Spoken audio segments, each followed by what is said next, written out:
Hello? Allô? Allô CZ? Ouais, t'es chez Binance là? I'm sorry. Tu vends tout. You called cannot Ouais? be reached. Vends tout. La maison, la femme, les gosses, tu vends tout. Tu vends tout. On cash out. On cash out là. C'est maintenant ou jamais. Hello? Bonjour à tous, c'est Antoine de Rousseau les bons tuyaux. Et oui, pour la première fois dans toute l'histoire de l'humanité, j'ai vendu mes crypto-monnaies. Alors je ne l'ai jamais fait avant, si ce n'était quand je commençais tout juste et que je me prenais pour un trader professionnel, que je me disais oui là le prix du bitcoin va monter, là il va baisser, je fais un achat, une vente. Puis j'ai compris très rapidement qu'en fait j'étais en train d'essayer de ramasser des couteaux qui tombaient, donc c'était assez en fait dangereux on va dire. Mais oui, c'est clair. Et maintenant, j'ai une stratégie beaucoup plus long terme. Ceci dit, j'ai vendu mes crypto-monnaies. Alors, avant qu'on rentre dans le truc où tu te dis non, c'est pas possible, il a pas tout vendu ou autre, mais est-ce que c'est un titre putaclic? Je te rassure de suite, je n'ai pas tout vendu.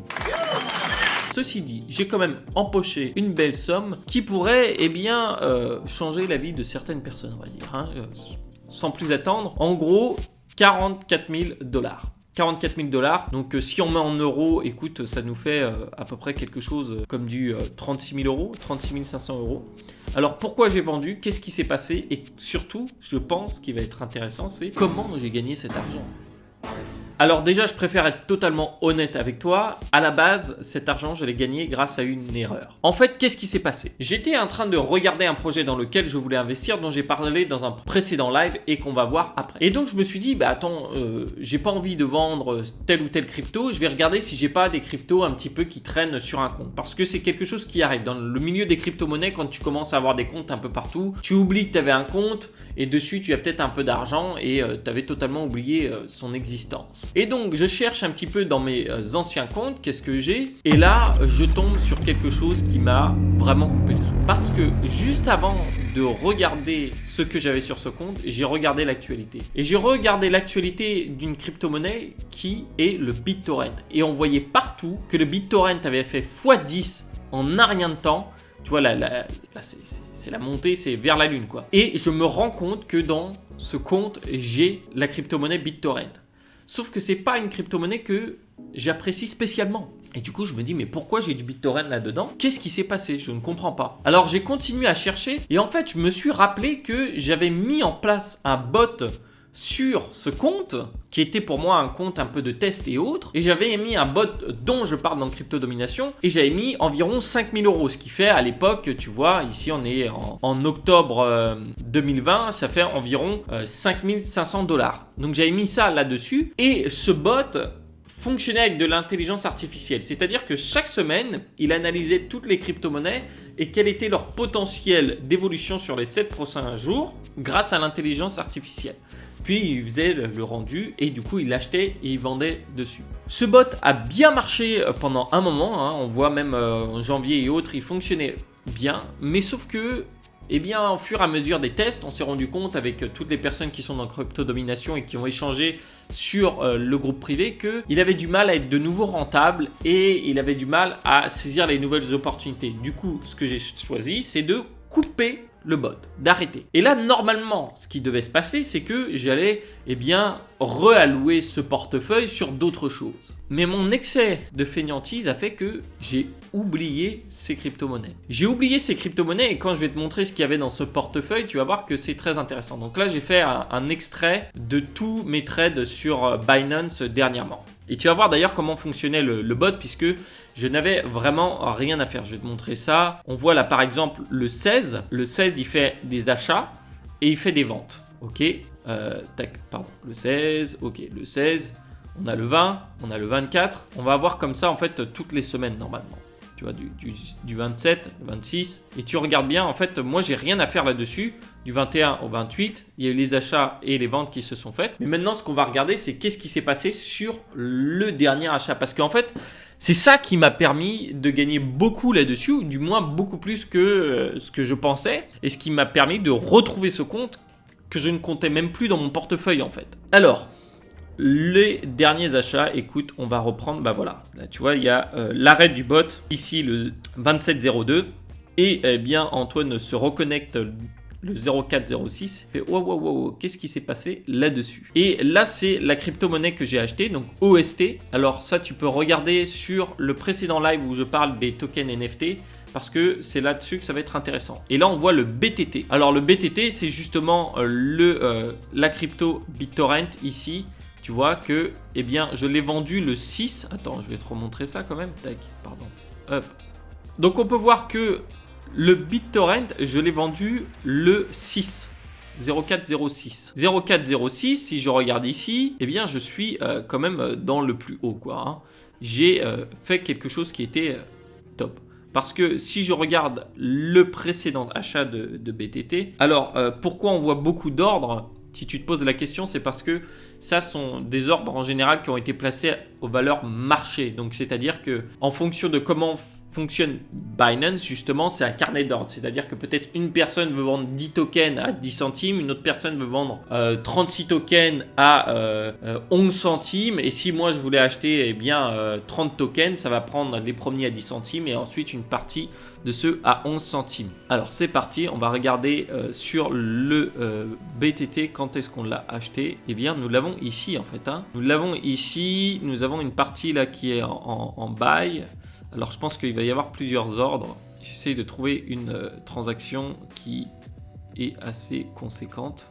Alors ici, je peux voir que j'ai fait plusieurs transactions. Enfin, du coup, pas moi, mais le bot qui avait fait plusieurs transactions sur le BTT. Et je peux voir aussi, en fait, ce que je vais regarder, c'est les autres crypto-monnaies qui étaient dedans à la fin. Parce que c'est ça que je trouve intéressant. On avait aussi du FTT, pardon. FTT, c'est un autre exchange qui a pas mal monté aussi, le FTX. Et quand tu regardes là sur les 90 derniers jours, eh bien depuis mars ou autre, on a quand même une belle augmentation. Donc déjà, j'ai fait OK. Bon, bah, ça c'est cool. Ça veut dire que j'avais doublement de la chance là-dessus. Parce que je n'ai pas fait de choix là-dessus. Hein. J'étais totalement retiré de ça. Alors maintenant, je vais regarder aussi. Bon, il avait placé forcément ses ordres de vente pour bien rebalancer tout ça, donc c'est un petit peu plus complexe, hein, forcément, ce qui se passe sur le bot à chaque fois.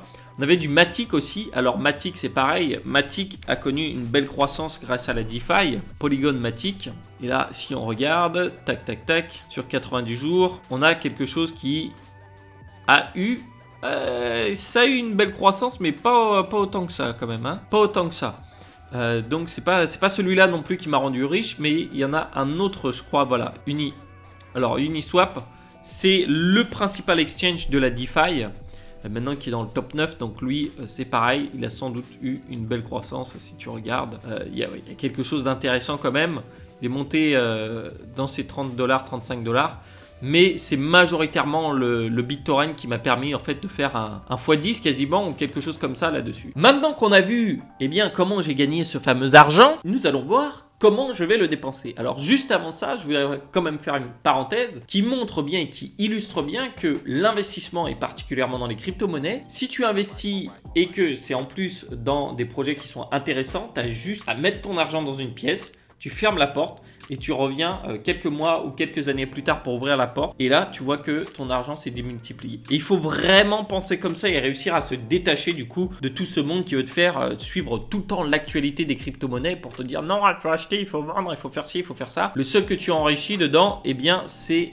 Binance et compagnie grâce aux frais de transaction. Je te le dis, au moins, comme ça, on est tranquille hein, là-dessus. Alors maintenant, la grande question est qui avait déjà été émise par Booba, le grand poète du 21e siècle et même philosophe, c'est maintenant, qu'est-ce que je vais faire? Eh bien, c'est très simple. Je pense que je quitterai ma femme et que je me paierai des putes de luxe. Mais comme je vous comprends... Écoute, maintenant, c'est le moment de cramer cet argent et on va aller ensemble faire un peu de shopping. J'ai pris ma liasse, c'est parti. On se retrouve tout de suite dans un des plus grands centres commerciaux de Bangkok et malheureusement, mon téléphone ne donne plus l'heure. Je ne sais pas comment remettre ça, alors je vais prendre une Rolex à 40 000 $. C'est parti, on va la choisir ensemble. RAS Eratom, ma grand-mère m'a montré comment remettre l'heure sur le téléphone. Salut à tous, c'est Yomi maintenant et écoutez... On va acheter quelque chose qui fait rêver mon arrière-grand-père. Il a toujours voulu avoir une sacoche Louis Vuitton. Donc ce que je vous propose, c'est qu'on aille ensemble choisir la sacoche. Et ensuite, on va filmer sa réaction. C'est parti, à tout de suite.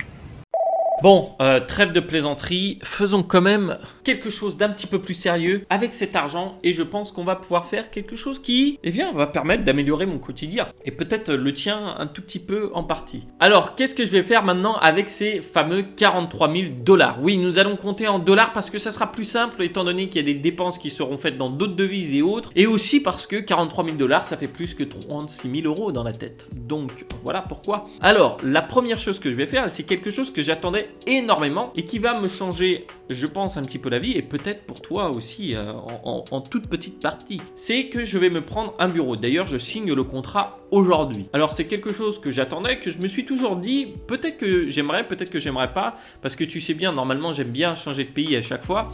Mais je commence à être un petit peu lassé de faire ça et j'ai envie de rester plus longtemps à Bangkok en Thaïlande. Du coup, je vais prendre aujourd'hui un autre appartement dans le même immeuble que le mien, mais cet appartement sera totalement vide, ce qui va me permettre de faire un studio d'enregistrement et d'avoir d'autres choses dedans. Donc ça va être un truc assez sympa, je pense.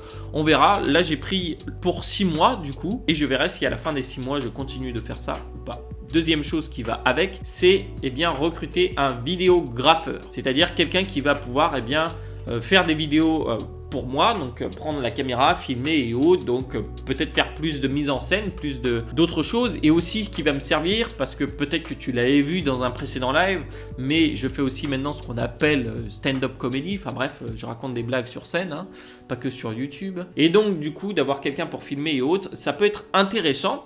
Et comme j'ai cet argent, eh bien, je me suis dit, je vais le dépenser là-dessus. Alors, bien sûr, nous sommes quand même sur une chaîne de finances personnelles et d'investissement. On va faire aussi du sérieux. Donc, il y a 5 000 $ qui va aller sur le compte de sécurité. Voilà, comme ça, si un jour, il y a un pépin, on a 5 000 $ en plus. Quand même, il faut alimenter un petit peu le compte de sécurité. Ensuite, parce que faut quand même faire travailler son argent. Le but, c'est pas de travailler à chaque fois pour faire de l'argent. Le but, c'est de faire travailler son argent dur.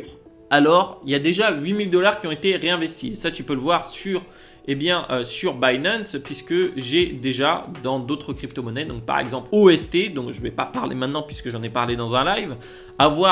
Franchement, là, c'est plus presque du coup de poker, on va dire, parce que la crypto-monnaie est au fond du gouffre, mais je me suis dit qu'elle avait quand même un bon potentiel. Donc si on peut choper encore un x10 là-dessus, ça permettra de faire une prochaine vidéo sur comment je vais dépenser cet argent. Et j'ai pris bien sûr du Bitcoin parce que toi-même tu sais, sans Bitcoin, t'es rien. Et surtout, pourquoi ? Parce que si je garde tout en dollars, le dollar étant une monnaie infinie et le Bitcoin est une monnaie finie. Autant te dire, le calcul est vite fait, la question est vite répondue. Donc, il y a 8 000 $ qui sont déjà en partie réinvestis. Mais ce n'est pas tout. Je vais aussi prendre une partie de ce fonds, donc 15 000 $, que je vais investir dans une startup. Alors, c'est pas encore sûr à 100%, mais je vais finir de lire le dossier aujourd'hui de cette startup et j'aurai un appel avec le cofondateur vendredi. Alors, je ne vais pas investir seulement 15 000 $, je vais prendre 15 000 $ de ce fonds et je vais prendre aussi en gros une partie de mon fonds perso, de mon compte perso qui est pour les investissements et je ferai un investissement à minimum 25 000 € dans cette entreprise dans lequel je crois. Donc écoute, là-dessus peut-être qu'on fera une vidéo, d'ailleurs tu peux en parler en commentaire si c'est quelque chose qui t'intéresse, que tu aimerais voir un petit peu plus. Ensuite de ça, nous avons encore 7 000 $ à dépenser, hein. Et c'est pas aussi facile que ça à chaque fois de dépenser. Surtout quand tu n'es pas non plus dans une quête matérialistique, tu te dis, mais dans quoi je vais dépenser? Alors, il y a 5 000 $ que je vais utiliser en ce qu'on appelle de la fuck you money. Fuck you money, c'est-à-dire que tu l'utilises, tu la dépenses comme tu veux pour n'importe quelle raison. Je sais pas, tu voulais un nouveau téléphone, tu l'achètes. Tu voulais un truc, tu l'achètes. Et ça va me servir beaucoup aussi pour meubler en fait le studio d'enregistrement parce que ça c'est pareil, hein, tout ce qui va être le bureau, le vidéographeur et autres. Pour moi, ça c'est un petit peu de la fuck you money. C'est pas spécialement quelque chose que j'avais besoin, c'est quelque chose qui m'intéressait, que j'aimerais essayer. Et donc là, on va essayer. Et il reste 2 000 $ et ça je vais le faire en donation à des associations. Donc là je pense pas que je ferai une vidéo là-dessus parce que quand je fais des donations je vais pas en parler partout. Ça, je pense pas qu'il y ait une grande utilité, mais si je trouve des associations qui sont sympas en général, j'essaie toujours de faire plutôt au niveau local. Écoute, je ferai ça afin d'aider un petit peu d'autres personnes là-dessus. Donc voilà comment je vais faire pour répartir cet argent. Je fais pourquoi je fais pas une plus grosse partie sur les donations par exemple, parce que je pense que l'argent que je vais réinvestir et autres va permettre de faire encore plus. Et donc, il vaut mieux que je fasse après un certain montant que j'ai choisi moi-même, où là, je vais pouvoir faire plus de donations. C'est tout à fait logique, parce qu'en fait, plus je fais travailler mon argent maintenant, plus j'aurai d'argent plus tard. Et donc, ça me permettra de faire des plus grosses aides. Voilà un petit peu comment j'allais investir tout ça. Alors, je te rassure tout de suite, ceci ne représente pas une grosse partie de mon capital, donc ne fais pas la même chose. Pour moi, c'est plutôt une petite partie de mon capital. Et c'était quelque chose que je n'avais jamais fait de cash out des cryptos. Et je me suis dit, je vais le faire parce que ça fait longtemps que je suis dedans. Et surtout que j'avais déjà des usages en tête qui me permettaient de continuer là-dessus. Donc, pourquoi pas le faire? D'ailleurs, en plus, la startup dans laquelle je vais investir, c'est une startup crypto. Donc, tu vois, je me suis dit, si je peux aider l'écosystème crypto à se développer encore plus, autant le faire. Écoute, toi, qu'est-ce que tu aurais fait de cet argent? Écoute, tu peux le dire en commentaire. En tout cas, c'est un véritable plaisir de faire cette vidéo qui est un petit peu différente des autres. Si tu as aimé cette vidéo, n'oublie pas de mettre le petit pouce bleu. Et c'était Antoine de Rousseau les bons tuyaux. Tu peux cliquer sur t'abonner si ça t'a plu. Et moi, je te retrouve tout de suite dans la prochaine vidéo ou dans la prochaine vidéo. Et du coup, ce ne sera pas tout de suite, peu importe. Bref, en tout cas, maintenant, il est temps pour moi aujourd'hui de signer ce fameux bureau. Il me tarde de te faire une petite visite. Allez, à la prochaine. Ciao.